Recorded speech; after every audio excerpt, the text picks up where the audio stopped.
Hello and welcome to another GiantSlayerTV Top 5 Countdown video. Today we'll be taking a look at the current Top 5 compositions for patch 12.4. Yone has arrived and oh boy has it changed the landscape of the meta. Challenger, Yone, Urgot, nah! Those staples of the meta are out of here. Now we've got all new compositions with the exception of Innovators because it's forever broken. On a more serious note, keep in mind that the mid-set is still fresh, and because of that, the meta hasn't settled yet. There's still a lot to discover and learn, so the current top 5 of today may very well be completely different tomorrow or in the coming weeks. So take today's top 5 with a small grain of salt because the top compositions are likely to continue shifting around. With all that said, let's go ahead and get started. But before we begin, please don't forget to click the links in our description. Give your support to everyone who helped make this video happen. We host many TFT tournaments with plenty of exciting content to come. Be sure to also follow our GiantSlayerTV social media pages. Alright, let's get back to the video. Starting off our top 5, we have one of the new synergies added in Neon Knights, coming in number 5, Debonair. We want to make it clear that Debonair as a composition is a broad spectrum of comps. It's not just one specific build because there's a lot of variance in which VIP you're able to find, what items you have, and the state of your board going into the mid game. Some Debonair compositions are definitely weaker than others, but the best part about this synergy is the flexibility it provides. Since Debonair goes up to 7 and has 6 champions, that means for capped Debonair boards, you need either an augment or emblem.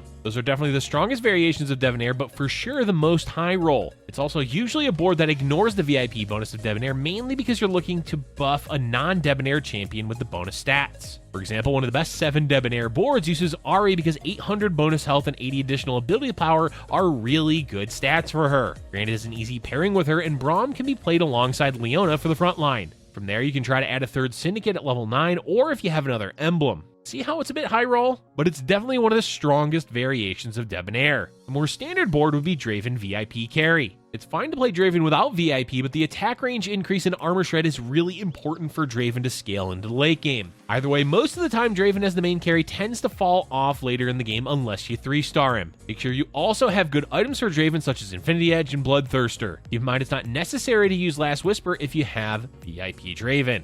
The final Debonair board to talk about, even if there are plenty more, is Zeri carry. Zeri can completely decimate late game boards when she's the VIP. The best part is you only need 3 Debonair to activate the VIP so you can flex in a lot of other champions for utility. The downside is, of course, Zeri being a 5-cost champion, so 2-starring her is unreliable. Another capped board, but does require a bit of high rolling. Overall, Debonair isn't the strongest composition in the meta, but it has so many variations that you can flex into that it makes top 4ing relatively consistent.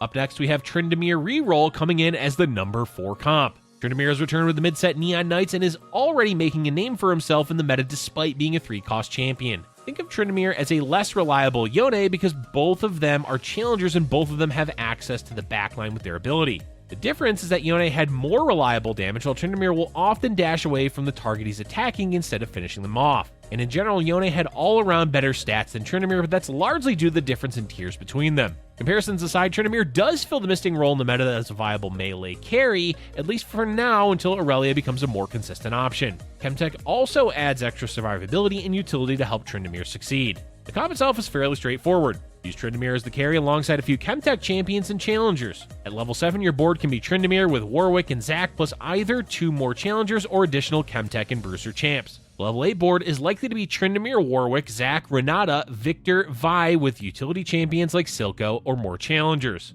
The goal of this comp is simple. At level 7, find Tryndamere, reroll for Tryndamere 3. If you manage to hit Warwick 3-2, great, but it's not necessary. From there, just toss in extra Chemtech and Challenger champions and you're good to go. Items for Tryndamere are usually Bloodthirster, Infinity Edge, Last Whisper, or Giant Slayer. Quicksilver is also a must-have because CC is the bane of Tryndamere's existence. All in all, this composition is simple to play and fills that 3-cost reroll niche that the set 6 meta is often lacking.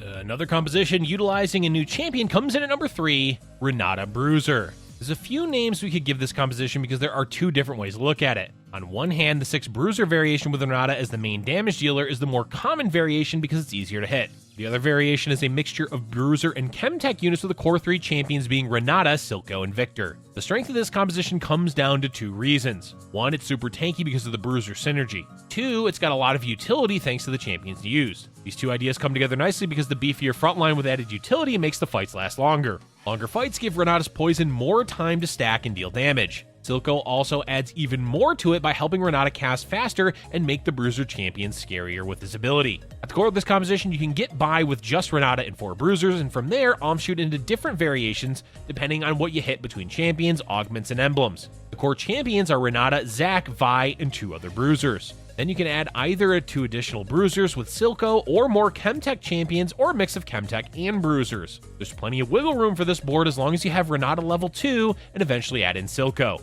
As for items, Renata uses Blue Buff and Morellonomicon, as these 2 items help spread her poison out more often while adding in additional DOT damage. The third item can either be extra damage like Jeweled Gauntlet or Death Cap, or utility like Gunblade. Generally, Vi gets the rest of the item, but they can also go on other Bruisers, or if you have the items to give him, Victor. If you're comfortable playing a non-standard composition that focuses more on long fights with a heavy emphasis on frontliners, then we definitely recommend this comp. Alright, let's continue on with the number 2 composition, Sivir Hextech. We told you there was plenty of new in this week's top 5, as we have another composition utilizing both new champions and synergy, Hextech.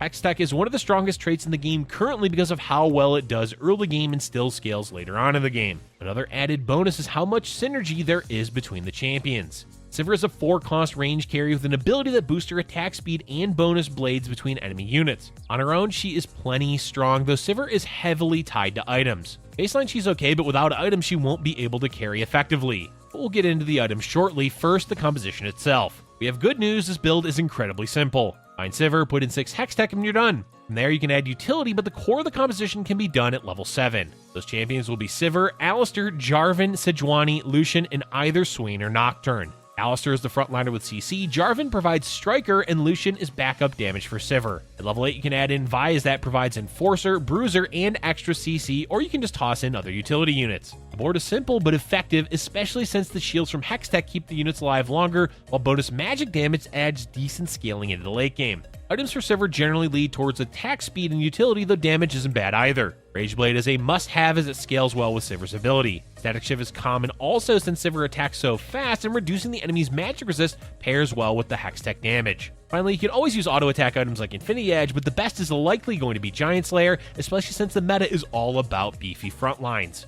Defensive items can go on Alistar, and other than that, anything utility works well for this board. Interestingly, this composition is really good with Zeke's Herald, as boosting the attack speed of Sivir is quite useful. The biggest downside for this composition is that it will struggle in the late game because Hextech trait falls off after a certain point. That means it's more or less a top 4 composition, with 3-starring Sivir as the main win con. Despite that, Sivir Hextech is definitely one of the most consistent boards in the meta currently, and the one we recommend playing if you're looking to climb the ladder. And finally, our number 1 composition for the first patch of the mid-set, Innovators. That's right, Innovators are still number 1. Despite the nerfs, this board is just way too good at scaling into the late game. And they've made it even easier to do well with Innovators by giving Echo the tag, as he adds a lot of utility plus makes the early game even stronger for Innovators. It is worth noting that Innovators are definitely a risk to force every game. The strength of this composition is definitely the late game when you have 7 Innovators and Jace. There are other variations with 5 Innovators, but the capped board is always 7. That makes it less consistent to play every game, so it's not a composition we recommend forcing. Play it when you hit, otherwise look at other more consistent options in the meta. That being said, the Dragon is still ridiculously good, and hitting 7 Innovators is a surefire way to either win the lobby or at least get a second place. We're all familiar at this point with how this composition functions, so go out and enjoy the free LP in the games where you're able to hit 7 Innovators. That's it for our top 5 compositions for patch 12.4. But before we go, we've got a few honorable mentions to talk about because there are so many more builds in the meta worth mentioning. First up is Twitch Reroll. This composition has been a surprise hit of the patch due to them adding Innovator on Echo. With that, you can get a solid mid-game board utilizing Chemtech, Assassin, and Innovator, while Twitch dishes out decent damage. It's not the best composition by any means, but it's certainly worth playing if you find yourself with a lot of early Twitches and Singe. Mutants also gained a lot in the mid-set, mainly because of Rek'Sai. There's still the issue with some mutations being weaker than others, so Mutant is not a composition you'll be playing every game. But when you have a good board of mutation, we definitely recommend playing Mutants, especially now that you can play up to 7 of the trait. Next is a familiar composition, Jhin Flex. What we mean by this is you're essentially using Jhin as the damage dealer while flexing in a bunch of other utility champions and frontliners. It's a hodgepodge of whatever units you can hit, relying on Jhin to deal damage and Orianna to provide extra CC. It's not as viable of a board now that Janna and Yuumi are gone, but it's still a great way to play Flex if you're not committed to one build over another. Our final honorable mention is another reroll composition, Ashe Syndicate. We'll go right ahead and say the viability of this board is up in the air, but it has been talked about and played by high-ranked players. Basically, the goal is to reroll for Ashe 3 and Zyra 3 while adding in Syndicate units and snipers. The reason this works is Ashe does alright damage at tier 3 while Zyra tacks on CC with a good burst of damage. Syndicate is in a bit of a rough spot after the mid-set changes, so a lot of why we're showcasing this composition is due to it being one of the only viable options to play Syndicate. Again, we don't necessarily recommend playing it, but if you do end up with a lot of Ashes and Zyras, it can be worth testing.